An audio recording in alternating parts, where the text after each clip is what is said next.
guys, what's good everybody? I am super excited to be back again with another video, and today in this video we'll be talking about the 10 tips that I have learned to live a fulfilled single life. Okay, so you know how everybody's always talking about how can you live single, and how do you live as a single person, and all of those things about how do you survive as a single person. Like you can actually do survive like you can actually do survive.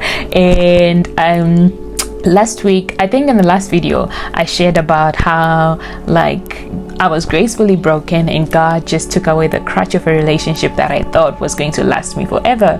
And so ever since then, I've been single, and I've been single for almost 4 years. And it's really possible to live single without any fornication and living a life of purity. And you know, it's very possible to live a life of singleness like that. And so I'm just going to share some of the tips that I have learned to living a fulfilled life and to also enjoy yourself as a single woman or a single man. You know, it's very possible to live a life of a single person. So the first one that I'm going to give is pray. You will need to pray most of the times, and you need to stay in your word. And I feel like that is the only time that you have to spend most of your time praying and, you know, getting to know God. Because like Paul says, Paul talks about how those that are married, they have other things to do, you know. Of course their focus is still on God, but they also have to focus on their spouse. But for somebody else who's still single, this is your only time where all your time is for you and God. It's for you to spend time with God and have a relationship with Him.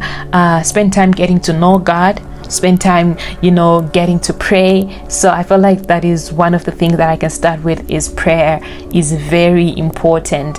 You need to pray, as you know, for yourself, for your family, your community, and the people that God has called you into, and the space that you work in and where you learn. But also prayer in the sense of everybody says it's not easy being single, but I mean, you can actually live a fulfilled life as a single person by just allowing yourself to know that you are not going to be doing this by your own strength and by your own power, but you will be doing it by the power of God. Because I hear people that ask me, you've been single for almost 4 years, how do you do it? And I'm like, if I had to look at it, if you told me when I was heartbroken that I'd be single for 4 years, I'll tell you, child, you better be joking, because there is no way. But most of the times when you look at singleness in such a way that you look at it maybe a year from now, and you look at it another year, that's hard, because you're just no ways, I don't want to do this anymore. But because God gives grace for each day, He doesn't give you grace to say, I'm giving you grace today, which will carry you for the entire year. That's why He is a daily bread. He gives you the bread that is enough for the day, and He gives you more bread for the next day. So if you look at it and you're 4 years single, that's a lot, but 4 years single with the grace of God, that's amazing. So I just feel like that is another thing, that is a tip that I can give, to say when you're praying and you're asking God for grace, He's gonna give you the grace for each day. He doesn't give you the grace for 10 days or 11 days so that you can feel grace for 10 days, but He gives you the grace to just carry you through today, and then tomorrow He gives you more grace, tomorrow He gives you more grace, as He goes like that. So I just feel like prayer is the first tip that I can give.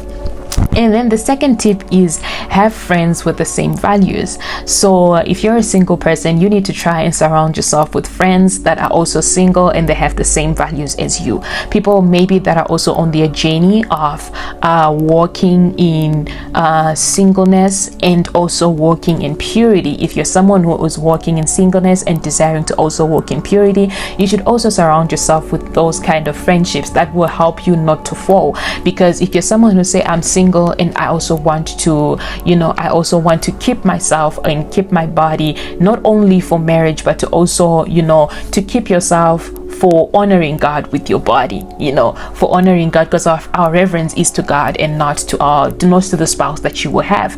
But honoring God with your body, you also need to surround yourself with people that also honor God with their bodies, because if you surround yourself with people that do not do that, then you will hear stories and you will hear conversations and that you don't relate to, and you probably feel the pressure to get out there and do whatever just so that you can come back with a conversation that relates. So it's very important to have relationships and friendships around you of people that have the same values as you. And I feel like the third one would also be you being grounded in God, because when you're not grounded, that's when it's easy for you to say, when you hear maybe conversations about other people or about their whatever that is going on, all of those things, it's really easy for you to let me just go out there and do the things for fun and enjoy myself and stuff like that and live in my authenticity and all of that. But hey, you're just working outside of alignment with God, and so you need to stay grounded in God by yourself before you surround yourself with others. Stay grounded by yourself, and then also surround yourself with other people that have the same values as you. And just being in community, be it in a church setting, it's very important to be in community with other believers, because it helps you, because singleness is something that can sometimes you feel so much loneliness. Okay, it's easy for you to feel lonely, and for me, I felt that a lot of times, and so it's easy for you to feel lonely. So one of the important things is to be in community, to have have a church family, to have pastors that you can look up to have people that you can go to and worship with, people that you can go to and have honest conversations with, and also being a part of a community in church, being a part of serving in church. It just helps you to have something else to do, and also to not have your mind thinking about all these other things, but also to keep your mind grounded in the things of God. And then another thing that I can share is allow yourself to feel lonely. I mean, I know a lot of people just I feel so lonely and I don't know what to do.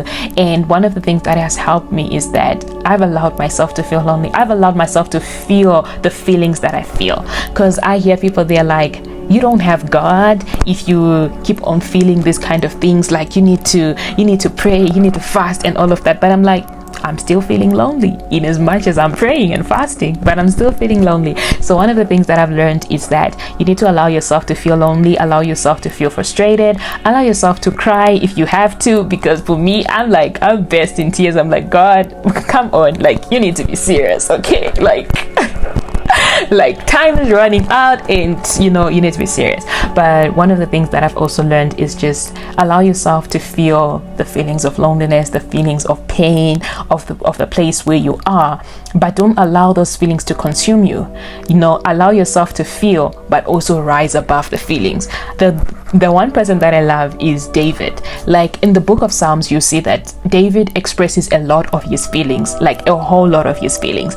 But the good thing about David is he doesn't dwell on his feelings, but he remembers that God is above his feelings. So I think I love that balance between faith and feelings in the book of Psalms, because it just helps me to understand that sometimes you can allow yourself to feel whatever that you're feeling, and then after you just okay, God, I'm back again. Let's try this thing again, So allow yourself to feel the pain, allow yourself to feel lonely. And when you feel lonely, try as much to stay grounded. That's why being grounded in God is important, because sometimes when you feel lonely, it's very easy to, call the other person or call whoever, or, engage in acts like masturbation or pornography, to feel something, or to call somebody else and whatever, and just try and feel that void, or try and compromise, and to compromise your values, to compromise your faith, to compromise the things that you are believing for, and all of those kind of things. So I feel like that is why being grounded in God by yourself is important, because you will feel lonely the times that you're alone, and it's very easy for you to go out there and find somebody else to make you feel something, but that will cause you to move out of alignment with God. And another thing that I think I've already talked about, not compromising, to not compromise your faith, to not compromise your journey with God, but to also trust that God is able to cover you and hold you with his arms and hug you, and you will feel the hug of God, child. I mean, okay, that's just like a basic, but I mean, sometimes you have to cry in order for you to just feel like, oh, God is here and God is faithful and God loves me, and then you move on. Okay. And then the other thing is reading books. For me, I haven't gone to therapy yet. I would love to, but I haven't. But I would say if you're someone who actually can afford to go to therapy, I think it would help with just learning more about yourself, and also just healing maybe from the past brokenness and the past pain that you have faced. For me, what has helped me is reading so many books. They have also helped me to, open up to the things that I see that I'm like, okay, we have a problem right there. Like, I have seen some problems in my life, like my communication skills, and I've also learned a lot about my insecurities and my fears and my doubts about myself, and sometimes low self-esteem. All of these are things that have come up to the surface because of just reading books. And knowledge is power. Knowledge is power. But yeah, I mean, read books and they will help you. It also helps you to have something else to do, which is not, maybe if you're not going out or doing anything. And then another thing is do activities that you love. So that depends with the person. It might be going out with your friends and having lunch or anything, or sometimes it might be going to the park, or like that is the time that you probably get to know what you like and what you don't like. You get to realize, do I actually like going out in the evening or in the afternoon, whatever? Do I like staying in or going out? And do I like going to the park? Do I like sitting down in nature or around water? Or I actually hate that and I prefer a restaurant? All of those things, you begin to know some of the activities that you love. If you love traveling and you have the money to do so, do travel and enjoy yourself. Like, use your singleness to the best of it. I feel like it's so important. And another thing is figure out your goals, your purpose, your calling, your assignment that God has placed you here for a purpose and for a reason. And it's very important that in your singleness you use that time to figure out who you are and to allow God to give you his burdens, in order for you to live in such a way that you live a life that is fulfilling of the calling and the purpose for your life. Because it's very easy to think that I'm doing all these good things and these nice things, but you get to heaven and God says, depart from you, I never knew you, because all the good things that you did them outside of God. So it's very important in that time to use it to know what God has called you to do, to know your purpose, and to also know the things that the assignments that God has placed on your life, or to allow God to burden you with his burdens, in order for you to know who you are, and in order for you to know the power that is in you, that he has placed in you for certain environments, and to know what God has anointed you for. I feel like that is so important in that time, to find out some of those things, to ask God those questions, and delve into a moment of knowing yourself and knowing what God created you to do. I just feel like that is what you can also use your singleness for. And another thing is to be unapologetically free from anybody's expectations. Okay, so I was reading Live Free by Devon Franklin, and it opened up so much for me, because in your singleness, it is when you discover what you like and what you don't like. And so when you discover some of those things, you need to be very unapologetically free to live your life and to live it the way that you want to. Because when you live the way that you want to, and the way that God has called you to live, not just the way that you want to, but the way that God has called you to live the life that he created you to be in, then you will know the people to allow to walk with you in this life. So you will know the people that you can allow, even relationships to allow, even a partner to allow. You will know yourself more. So if you know yourself more, you know where you're going, you know where you're headed, and you live free of who you are. You don't have to apologize of how you live, and you live in the expectations firstly of God, and also live to the expectations precedent that you set for yourself. So you don't need to live according to the expectations of other people on your life, because you are not living the freedom that you're supposed to live. You're not living in the will of God, but you're supposed to live in the will of God and be freely in it, and not have to explain yourself why you are doing some things, because some of the things that you are called to do, you don't need to explain to everybody else or for people to understand your calling, because it is your calling. I had someone who said it's your calling, it was not a conference call. So yeah, you're supposed to live freely in it and not like look to what other people would say. And I think last but not least is walk in the joy of God. You know, God is all the joy that we need. He gives us the joy, He gives us the happiness. And I feel like it's very important that in singleness you learn to be happy by yourself, you learn to experience joy by yourself, you learn to experience peace by yourself. In my last video I shared about how I made someone else my peace. I tried to make them my idol so that they give me the things that only God can give me. But one of the things that you can learn in singleness is to learn to get all those things from God, and to just, it's all centered around your relationship with God. So to allow yourself to experience the peace and the joy and the happiness of God, to walk in wholeness. In as much as you cannot be 100% whole, but you can always walk the journey of wholeness. I mean, Pastor Torrey Roberts has a book that is written wholeness, like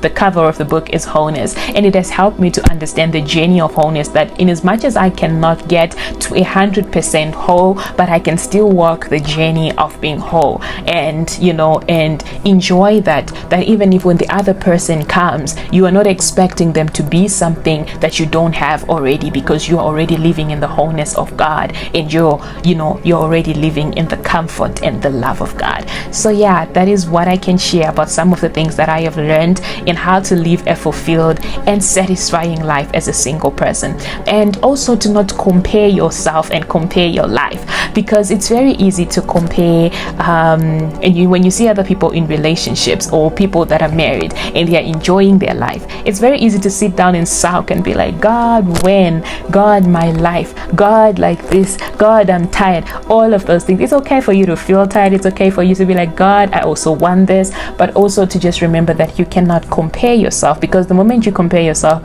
also compromise can come in, and the devil has a way of getting into your mind when you begin to compare yourself, being jealous, being envious. All of those things are not godly feelings. That's so you're supposed to try and lay them down at the altar and be like, God, this is exactly how I feel today. I feel like, I feel jealous of this person and all of that, but I need you to help me, to walk past this.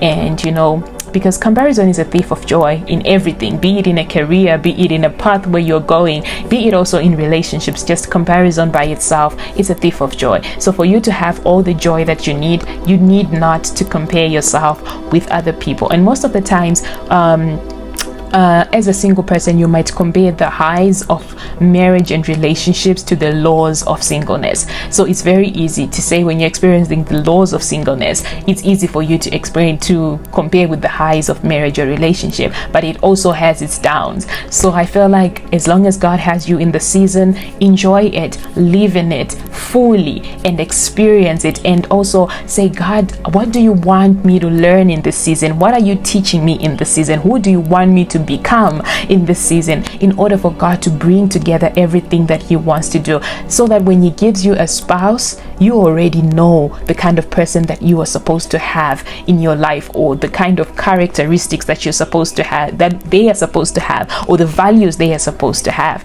So I just feel like that those are some of the things that I have learned in my journey of singleness. And I've had conversations on singleness on my Instagram in February, and I think I'm going to do that in next Feb. We'll probably have more conversations on talking about singleness, because in February usually singles are usually feeling out of place, because it's a month of love and stuff like that. And I just want to continue to share the love of God in that month, because I just want also singles to know that in as much as everybody else is enjoying love, you still have the love of God, you still have the love of friendships, you still have the love of parents and siblings and relatives and family and guardians. All of those people are people that you can experience the love of God with, besides people that are in a relationship. So you don't have to feel out of place. You don't have to feel out of place in February, but you can also like join in on the conversations on singleness, and it will be also amazing. I'm trying to get people that are going to join me for this conversation. So if you're keen for joining the conversations on singleness and you've been single for a while and you believe that there is more that we can learn from you, please do send me a DM or comment on this video so that I can get you to join us to just have conversations in February about relationships, about singleness, about how you are doing it and how helpful it can be for another person. But this is me. I'm just like telling you how I've been handling it and how God has been faithful in my journey, and how I pray that he continues to be faithful until the time is right for him. So thank you so much for watching. I hope this video blesses you, and if it does, do leave a comment, like, share with other people, because I just believe that it will help someone. So hey, thank you, and I'll see you guys in my next video.